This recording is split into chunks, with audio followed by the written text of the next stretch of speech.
Baik, kita akan memulai untuk bimbel hari ini dimulai dari nomor 1, prediksi 5. Nomor 1 soalnya seperti ini, anak-anak. Pertanyaannya adalah, kelarutan garam perak klorida akan makin kecil dalam larutan yang mana? Yang mana kira-kira? Terus konsep apa yang digunakan untuk soal nomor 1 ini?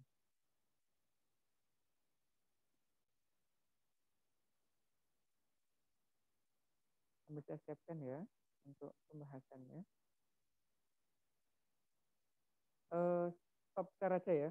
Kita nggak pakai share screen, nanti langsung tak ambil gambarnya, biar saya bisa membahas soal dengan baik. Mana?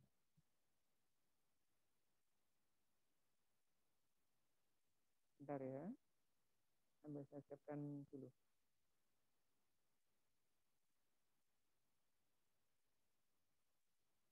Saya kondisikan dulu bentar. Baik, untuk yang nomor 1, itu sebenarnya kita menggunakan konsep kelarutan dan hasil kali kelarutan yang ada di kelas 11 itu. Kan ada senyawa AgCl, perak klorida. Dia akan memiliki kelarutan di dalam air maupun di zat lain. Kalau di dalam air dia akan terion, bentuk keseimbangan ini, Ag+ ditambah dengan Cl-, memiliki 2 ion yaitu Ag+ dan Cl-. Nah, kelarutan ini akan dipengaruhi oleh faktor dari luar, terutama keberadaan ion sejenis. Misalnya ini, ada NaCl sama-sama punya Cl. Ada natrium cyanida, itu yang kedua ya. Ini enggak ada ion yang sama. Yang ketiga ada perak nitrat, yaitu AgNO3. Ada sama-sama punya Ag. Ini Ag, ini Cl. Nah, kelarutan garam itu akan makin kecil jika ada ion sejenis. Kalau ada ion sejenis, maka kelarutannya akan menurun. Sehingga untuk nomor 1 ini, kita cari ion yang sama. NaCl dan AgNO3. Itu anak-anak jawabannya. Berarti 1 dan 3. Itu ya. Ada pertanyaan mungkin? Sebelum tak lanjut untuk nomor 1 dulu.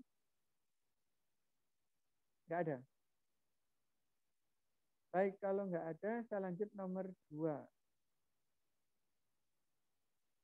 Nomor 2 soalnya begini. Alkana yang dapat menghasilkan 2 jenis hasil monoklorinasi. Artinya apa itu? Apabila alkana-alkana itu bereaksi dengan gas klorin, itu menghasilkan 2 senyawa yang berbeda. Senyawa yang mana? Ini ada geser ya posisinya. CH3 itu harusnya di sini. Ini juga sama. Ini CH3, ini juga CH3. Jadi kita harus menggambar strukturnya masing-masing anak. Struktur 1 sampai struktur 4 itu. Yang satu kan begini, ada CH3, CH2, CH3. Kalau ini ketemu dengan klorin, Cl2, terjadi reaksi substitusi. Substitusi itu bisa terjadi pada semua atom hidrogen. Berarti boleh di sini, dan di sini. Penggantiannya ada 2 jenis. Ada yang di pojok kiri dan pojok kanan atau yang di tengah.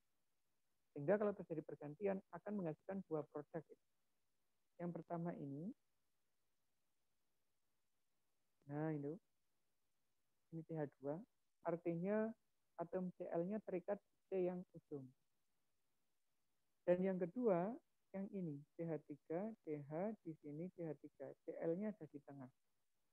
Terjadi pergantian di ujung atau yang di tengah. Berarti ada 2 produk monoklorinasinya. Maaf, Mister, suaranya kecil, Mister. Kurang kedengaran, Mister. Kecil lagi. Bentar. Bentar ya, ini kayak kondisinya terganggu ini. Nah, ini ya. Jadi kalau ada satu senyawa ketemu dengan gas klorin menghasilkan 2 jenis senyawa yang berbeda, ini dikenal senyawa dengan 2 monoklorinasi yang berbeda. Ini tergantikan pada C yang ujung, ini tergantikan pada C yang di tengah. Hidrogen di C yang di tengah. Berarti senyawa yang satu itu bisa. Kalau satu bisa, tiga pasti bisa. Bagaimana senyawa yang kedua?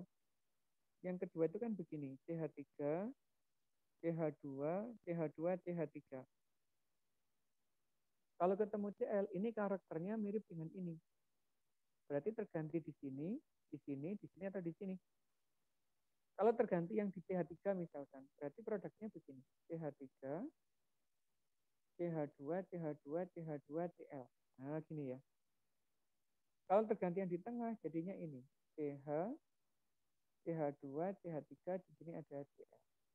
Ini jenis yang pertama, jenis yang kedua. Berarti menghasilkan dua senyawa. Gambar satu bisa menghasilkan dua, gambar dua juga bisa, gambar tiga pasti bisa. Bagaimana gambar yang keempat? Yang keempat itu begini. Ini H3. Kalau dia ketemu gas Cl2, pergantian atom hidrogen itu C-nya di sini, sini, sini, sini. Ini semuanya kan sama. Sama-sama hidrogennya 3 kan.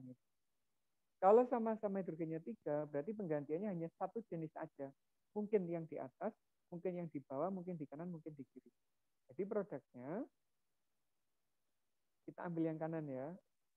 CH3, yang di sini ada CH2Cl. Hanya ada satu produk saja untuk yang ini. Nah, berarti tidak bisa menghasilkan dua monoklorinasi. Sehingga jawaban nomor 2 adalah 1, 2, dan 3.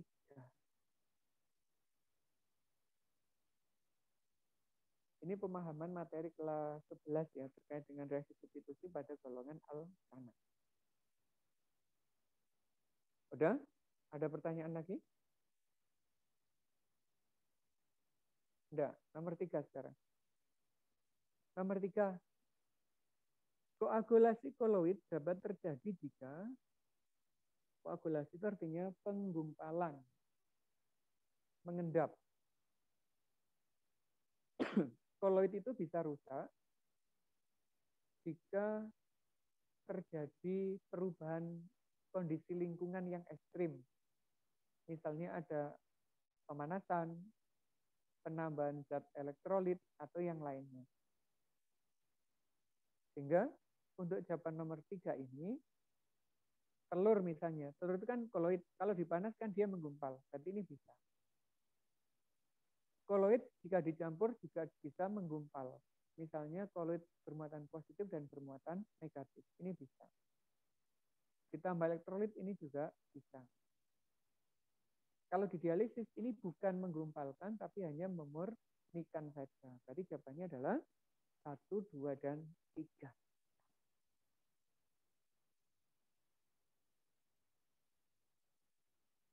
Ada pertanyaan untuk nomor 3? Silahkan.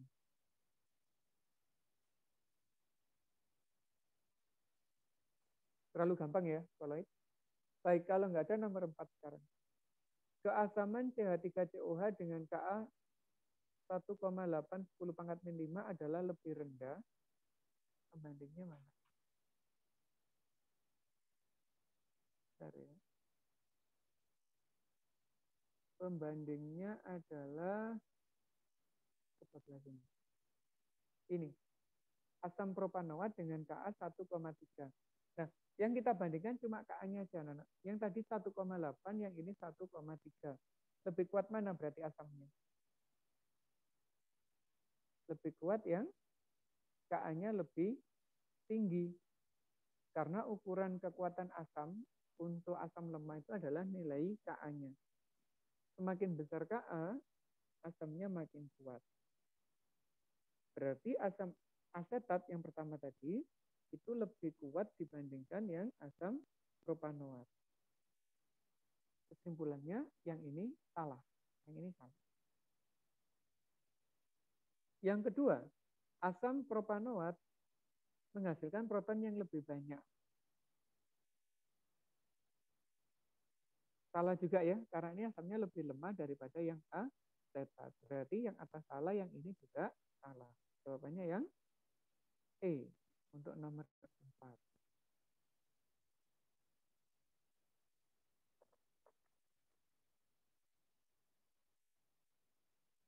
Oke, kalau sudah kita lanjut nomor 5.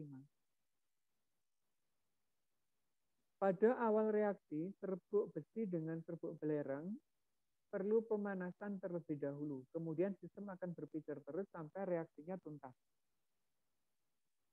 Reaksi tersebut hanya berlangsung pada suhu tinggi dan bersifat eksotermik. Pernyataan 1 benar nggak, anak? 2 bagaimana?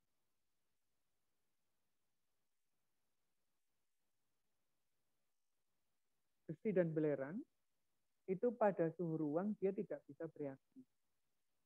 Dia hanya bisa bereaksi kalau suhunya lebih dari 100 derajat. Berarti perlu pemanasan dari luar. Nah, pemanasan itu fungsinya hanya untuk menyamakan energi aktivasi, memenuhi energi aktivasinya. Bukan berarti reaksinya itu memerlukan suhu. Hanya sebagai pemicunya saja. Kalau sudah mencapai suhu minimumnya, energi aktivasi tercukupi, reaksinya kan berlangsung spontan. Reaksinya eksotermik.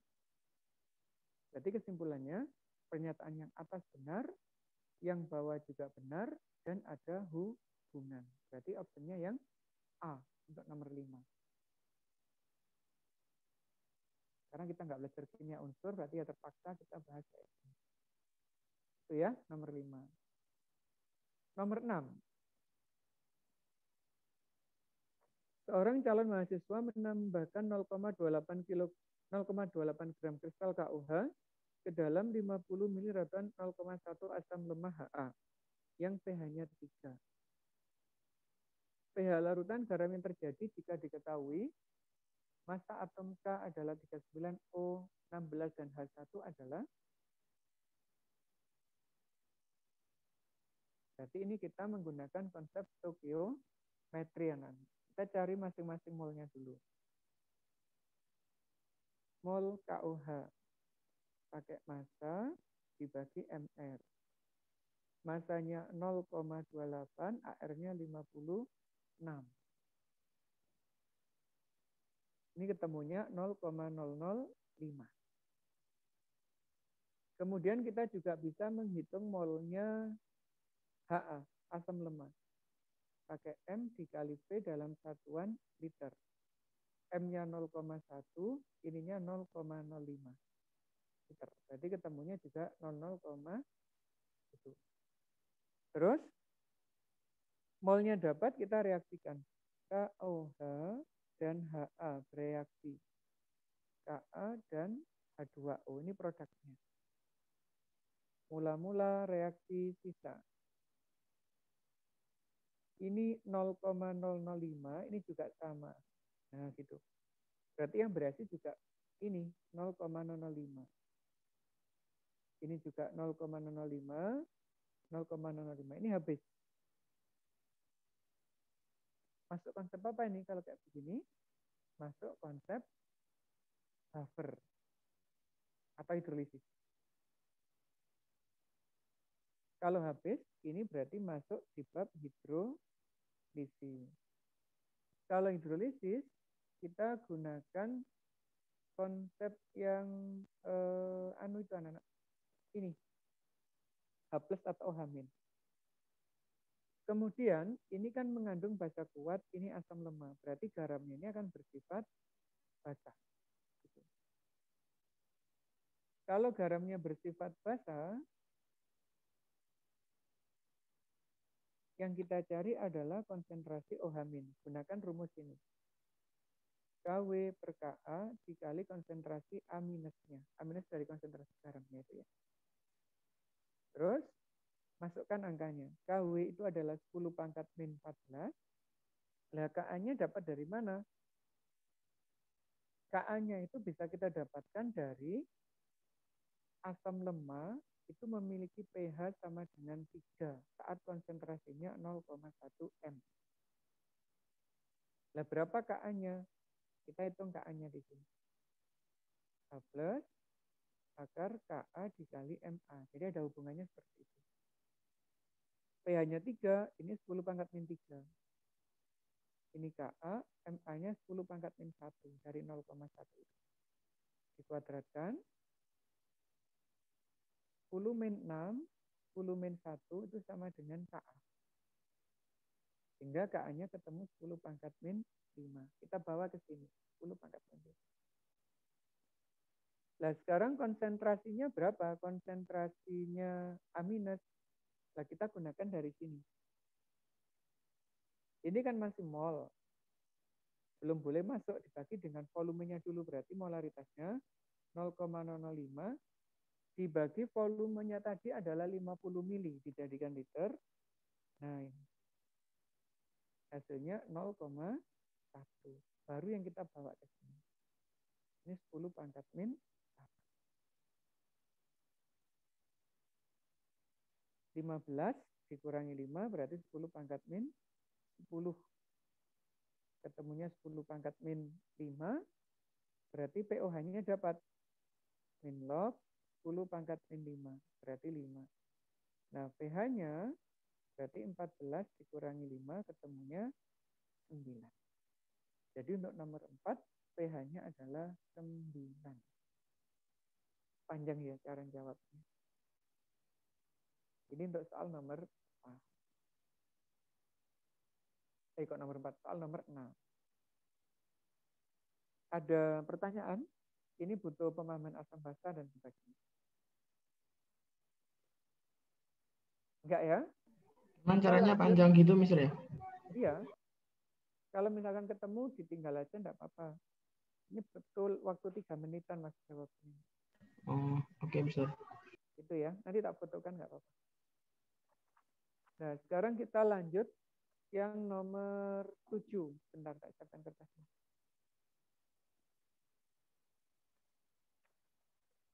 Yang nomor 7 soalnya begini. Jadi variasi soalnya itu luar biasa. Ada yang cepat, ada yang lambat pengerjaannya.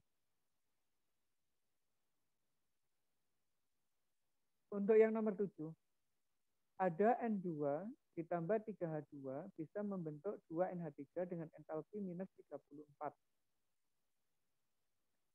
Maka kalori yang dibebaskan bila 56 gram nitrogen bereaksi adalah, berarti kita cari molnya dulu ya. Massa dibagi MR. Massanya 56, nitrogen itu MR-nya 28. Berarti ketemunya 2 mol. Nah, reaksinya tadi N2 bentuk 2NH3, entalpinya minus 34. Nitrogennya berapa mol? Ini cuma 1 mol. Nah, sekarang kalau diubah menjadi ini, banyak 2 mol, kira-kira entalpinya jadi berapa nanti?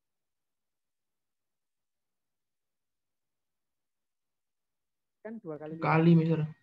Berarti berapa minus? 6. 68. Nah, gitu caranya. Ya, ini pendek ya cara jawabnya untuk nomor 7. Gampang. Perbandingan mol, perbandingan koefisien, selesai. Itu nomor 7. Lanjut, nomor 8. Nih. Hasil reaksi adisi air pada C3H6 bila dioksidasi menggunakan kalium dikromat dalam suasana asam akan menghasilkan, wow, soalnya bagus ini. Konsep turunan alkana. C3H6 itu termasuk golongan apa, Nan? Alkana, alkena, atau alkuna? Itu adalah golongan alkena karena CnH2n. Artinya alkena itu diadisi menggunakan air. Lah, produknya apa? Itu kita buat dulu persamaan reaksinya.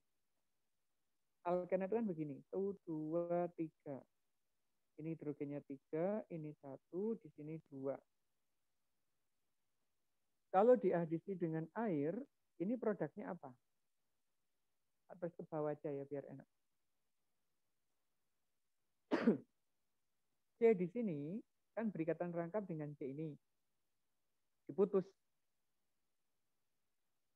C kiri punya 2 hidrogen. C yang di tengah punya 1 hidrogen. Yang mau masuk ada H dan OH. hanya masuk kemana? C yang kiri apa yang tengah? Kalau menggunakan aturan yang di kelas 11 dulu.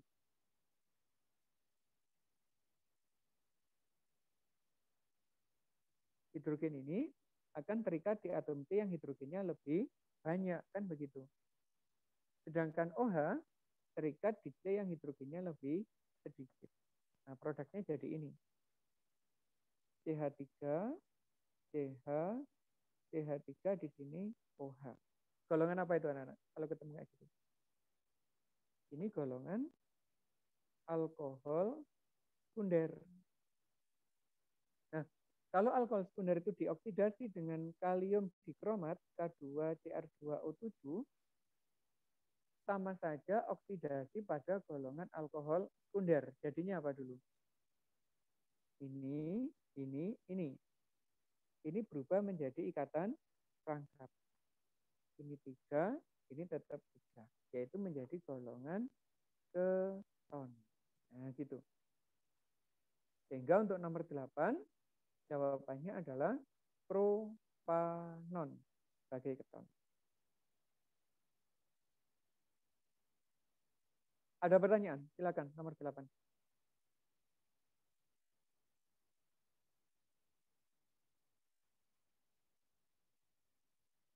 Nggak ada? Alhamdulillah. Paling kita selesaikan sampai nomor 15 ya. Baru kita istirahat. Lumayan pusing juga tadi. Nomor 9. Pada elektrolisis larutan CuSO4 dihasilkan tembaga sebanyak 12,7 gram pada keadaan standar. Volume yang dihasilkan di anoda adalah, jadi ini prinsipnya ada di bab elektrolisis anak-anak. Buat aja persamaan reaksinya. CuSO4 itu menjadi Cu2 plus ditambah SO4 2-. Reaksi di katodanya adalah reduksi ini. Berarti Cu2 plus ditambah 2 elektron menjadi Cu. Anodanya H2O menjadi H plus dan O2. Ini dikali 2, ini dikali 4, sehingga di sini memerlukan 4 elektron. Nah, gini. Samakan elektronnya. Ini dikali 2, ini dikali 1. Jadinya 2Cu2 plus ditambah 2H2O menjadi 2Cu, 4H plus dan O2. Di soal ini ada masanya 12,7. Nah, ini sekarang volumenya berapa? Nah, kan gitu aja soal. Cari aja molnya. 12,7 dibagi 63,5 AR-nya. Ketemunya adalah 0,2. Kalau ini 0,2 mol, ini koefisiennya 1. Berarti molnya adalah 0,1. Koefisien 2 0,2, berarti kalau 1 ya 0,1. Berarti volumenya dapat 0,1 dikali 22,4 karena STP. Standar. Hasilnya menjadi 2,24 liter. Gini anak-anak, untuk nomor 9. Silakan kalau ada pertanyaan atau perlu didiskusikan lebih jauh.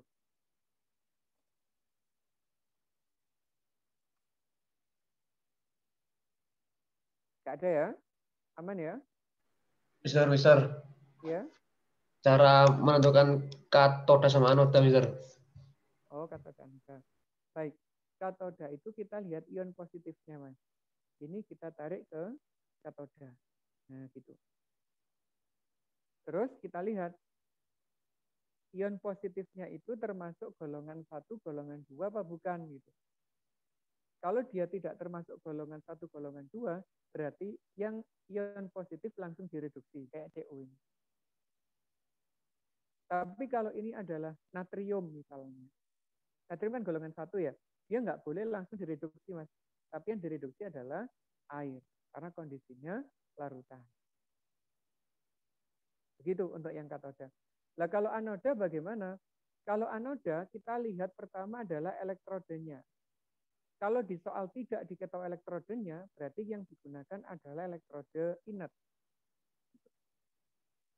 Kalau ini inert, baru kita lihat yang anionnya, Mas.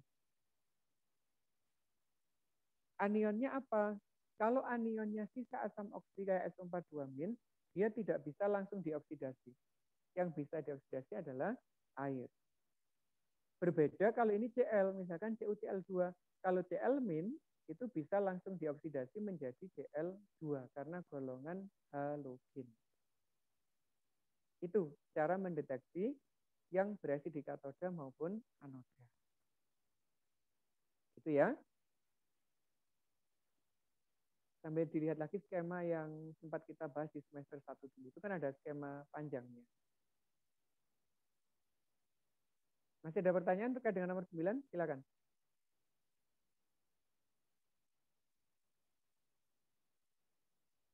Kalau enggak, tak lanjut nomor 10. Untuk nomor 10.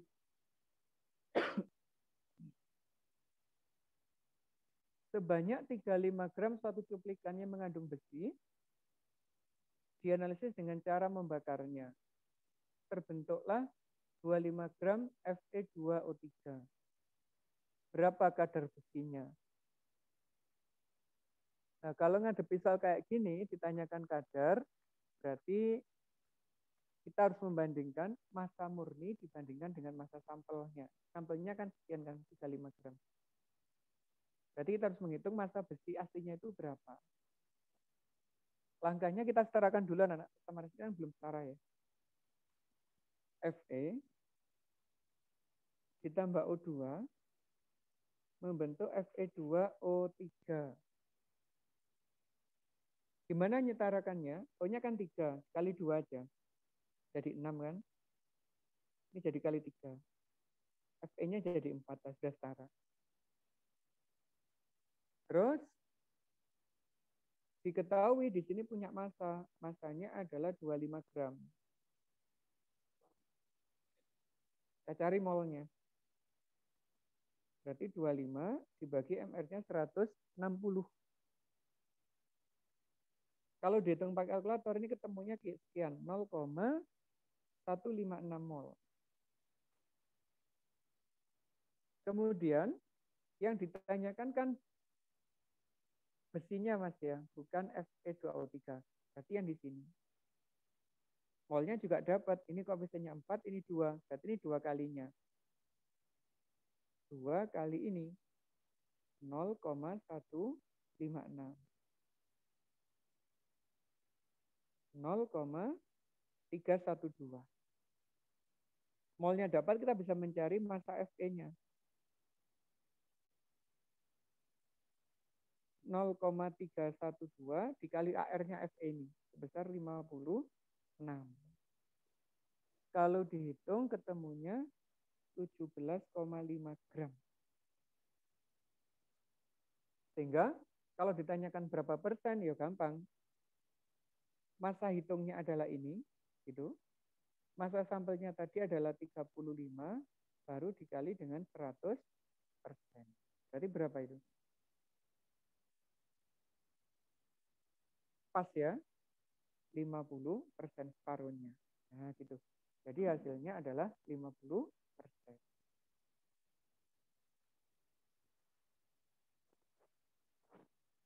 Oke, ada pertanyaan untuk nomor 10? Ini hanya stoikiometri biasa, kayak materi kelas 10 kok. Bukan sesuatu yang urgent.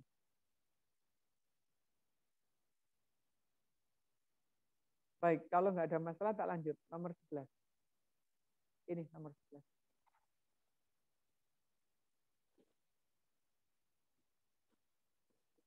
Nomor 11 ada ion X2+, konfigurasinya adalah 1S2, 2S2, 2P6. Yang ditanyakan bilangan kuantum atom X, berarti atomnya, bukan ionnya. Buatnya gimana anak-anak bahasnya? Bahasnya begini aja. X2+ itu 1S2, 2S2, 2P6. Lah kalau X saja sebelum dia melepas, bagaimana konfigurasinya? Berarti 1S2, 2S2, 2P6, 3S2. Di sini yang dicari bilangan kuantumnya. N-nya 3 dari sini. L-nya 0 dari subkulit S ini. M-nya. Nah, subkulit S itu cuma punya kotak satu aja, yaitu kotak 0. Dan isinya 2. Elektron itu pasti berhenti di kotak 0 karena nggak ada kotak lain. Dan spinnya yang terakhir ini menghadap ke bawah. Berarti min 3, 0, min setengah. Jawabannya yang C untuk nomor 11.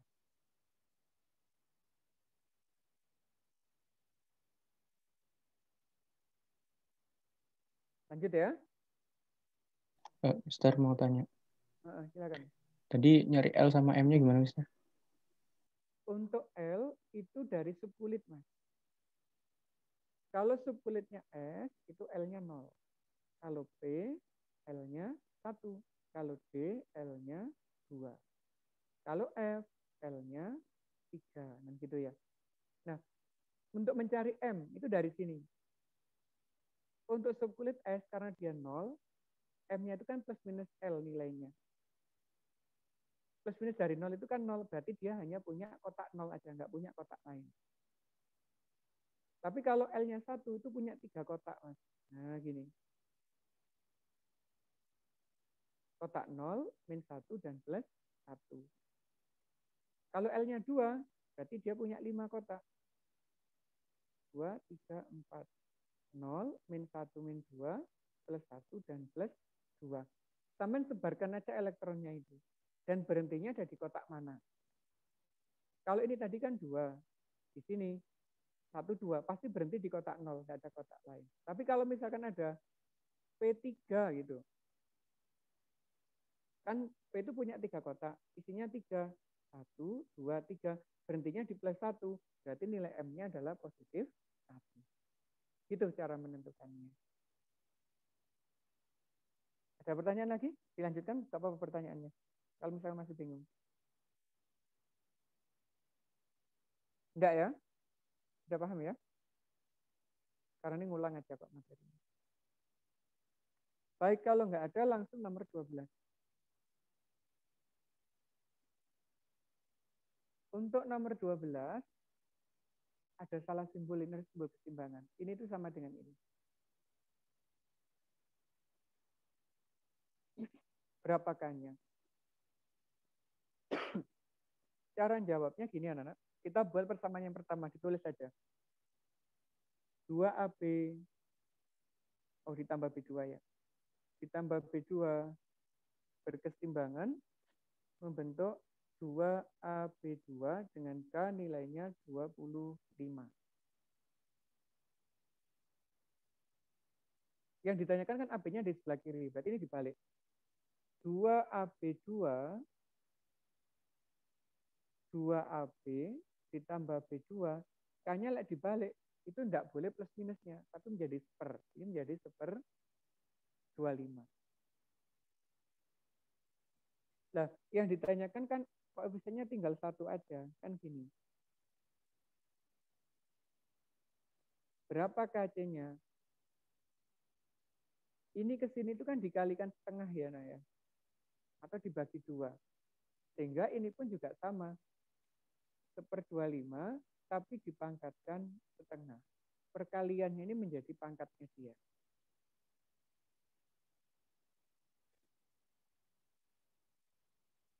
Seper 25 pangkat setengah itu sama dengan akarnya dia. Berarti nilainya adalah seper 5. Jadi untuk nomor 12 jawabannya seper 5.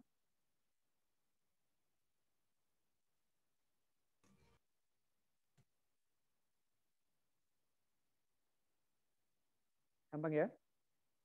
Ini materi kelas 11.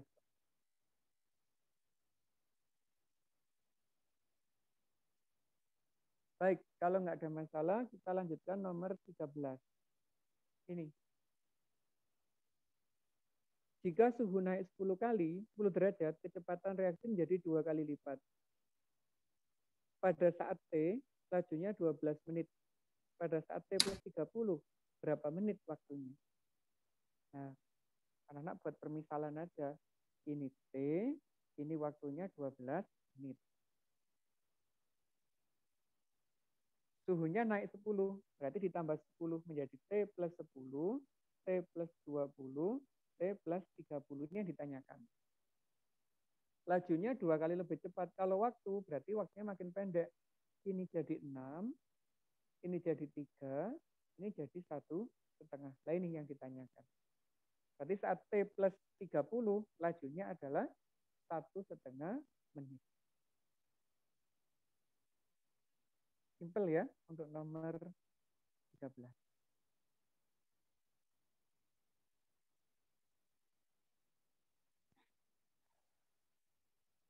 Nomor 14 sekarang. Konsentrasi H+ dalam larutan BaOH2 kali 0,05 M adalah, ini senyawanya basa, tapi yang disuruh mencari H+. Boleh nggak anak-anak kayak begitu? Ini boleh aja, karena hanya untuk menguji pemahaman tentang keseimbangan air itu loh. Langkahnya kita cari OH-nya. OH- pakai ini B dikali MB karena basa kuat. OH-nya ada 2, ininya 0,05. Sehingga ketemu 0,5 M. 0,1 ya. Nah, sini. Atau konsentrasi OH-nya sama dengan 10 pangkat min 1. Dan anak-anak harus ingat ini. Nah, tetapan keseimbangan air atau KW besarnya adalah H+ dikali OH-. Dalam kondisi standar anak-anak, ini besarnya kan 10 pangkat min 14 yang kita gunakan di hidrolisis itu ya. H+-nya bisa kita cari karena OH-nya ketemu 10 pangkat min 1. Sehingga konsentrasi H+-nya adalah 10 pangkat min 13.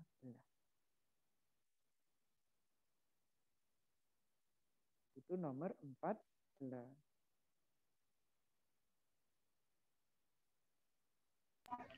KW-nya dapat dari mana Mas Rida? 10 pangkat min Ini 14. tetapan, Mas. Ini tetapan. Jadi kalau ada air dalam kondisi standar, itu besarnya KW selalu 10 pangkat min 14. Itu ya, tetapan asam basa. Terakhir, soal nomor 15. Kita bahas.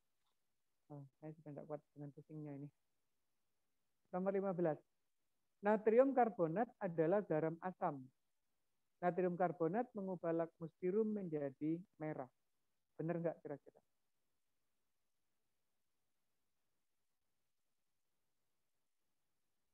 Kita cek aja. Natrium karbonat, Na2CO3. Kalau dipecah menjadi Na plus dan CO3 2-. Ini berasal dari NaOH. Ini berasal dari H2CO3. Basa kuat, asam lemah. Berarti sifatnya apa? Garam basa. Ini berarti sifatnya garamnya harusnya basa.